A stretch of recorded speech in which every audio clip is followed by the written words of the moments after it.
You've probably heard of a 12-bar blues. Now there are also 16-bar blues and 8-bar blues. Now after the 12-bar blues, the 8-bar blues is probably the most popular. So if you want to play a blues night or you want to play in a blues band, and you need to kind of know about this 8-bar blues.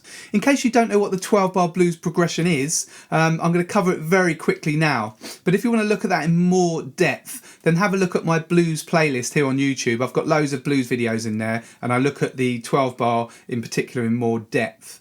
So you can find a link to that playlist below this video in the description, if you expand the description if you can't see that.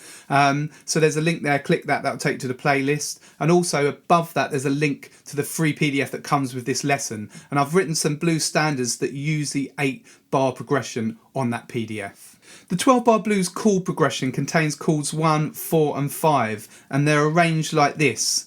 And I've written it with the quick 4, which means in bar 2 we changed to chord 4, and there's also chord 5 right at the end of the progression. So there's a few slight changes you can make to the 12-bar, but this is the most kind of common one that's used.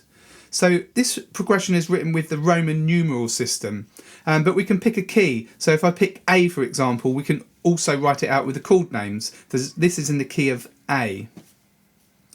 Now an 8-bar blues also contains these chords 1, 4 and 5, but you get quite a lot of different 8-bar progressions. So probably the most common 8-bar blues is Worried Life Blues. So in the Roman numeral system it looks like this. This is the chord progression.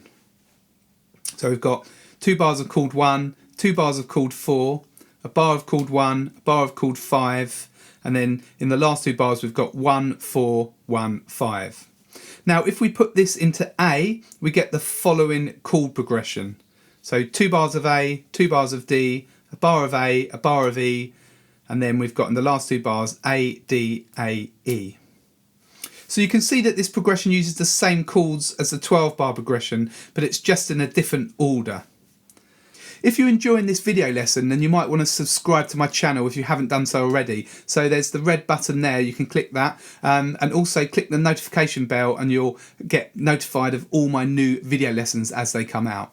Now there are loads of different versions of Worried Life Blues. It's a really popular blues standard, but one of my favourites is the Eric Clapton and B.B. King version on the album Riding with the King. So if you don't know that album, check it out, it's absolutely fantastic.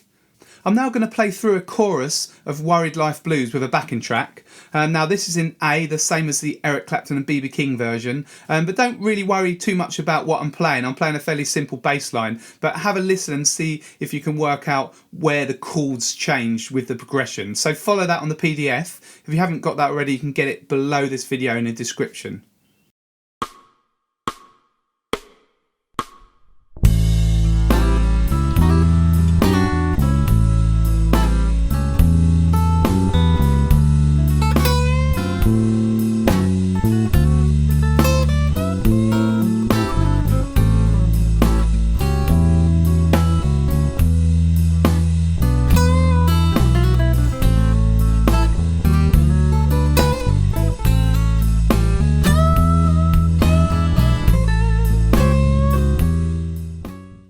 So that was Worried Life Blues. Now we're going to look at another song that uses the 8-bar progression. Now this is a song called Key to the Highway. This is really popular at blues jams.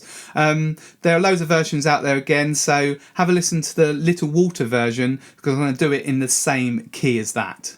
The chord progression is still an 8-bar blues like I said, but the chords are arranged in a different way in the sequence. So this is the progression in the Roman numeral system. So you've got chord 1, chord 5, chord 4, chord 4, and then you've got chord 1, chord 5, chord 1, chord 5. So it's slightly different to Worried Life Blues. So if you're not familiar with the Roman numeral system, hopefully you can see how useful it is to look at chord progressions. It's easy then to take the progression and put it into any key, with chord 1 obviously being the name of the key. And you can use just normal numbers 1, 4 and 5 if you want to, if that makes it easier. You will find loads of versions of popular blues standards that have been made over the years, and they're often in different keys, so having the basic progression in Roman numerals first really helps, and you can take it into any key. This is the progression for Key to the Highway in the key of G. So we've got a bar of G, a bar of D, 2 bars of C, bar of G, bar of D, bar of G, bar of D. I'll now play this to you with a backing track, so again just listen to the sequence, and in the last couple of bars we're going to use this turnaround from the Little Walter version, so it's like...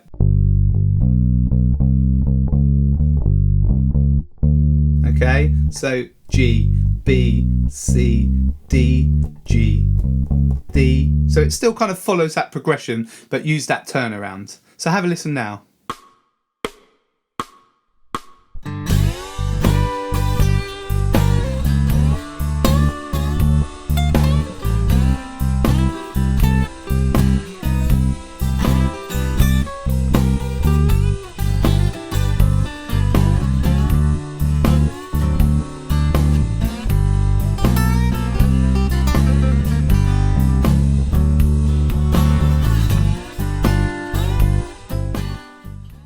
The 8-bar blues has lots of different variations. If we look at the 12-bar, that's got kind of the same progression, and sometimes we put, say, chord 4 in, or sometimes we swap the chords slightly, but lots of the 8-bar progressions are completely different. So a way to learn them is really you just need to learn standard songs that use these progressions, and then you'll be kind of really prepared when you get to a jam night. I've put some more common 8-bar progressions below on the PDF, so have a look at those as well and listen to the kind of relevant songs that I've recommended, and you can hear these different progressions. Well, I hope this lesson has been useful to you. It's really good to look at the 8-bar blues progressions because they do come up at jam nights and at blues gigs. If you did find this lesson useful, can you please like and share the video, and also leave a comment below. Let me know how you got on. Let me know if you've got some favourite 8-bar blues songs, and I always reply to the comments, so yeah, it's great if I just hear how you got on. Also, if you found value in this lesson, then you can always buy me a coffee on the link below. When you're picking up the PDF, in the description I've put loads of other links there to different blues resources that you might find useful, so have a look through those. Don't forget to subscribe to my channel here on YouTube. This is Greg from Greg's Bass Shed. Hopefully see you very soon in the next video.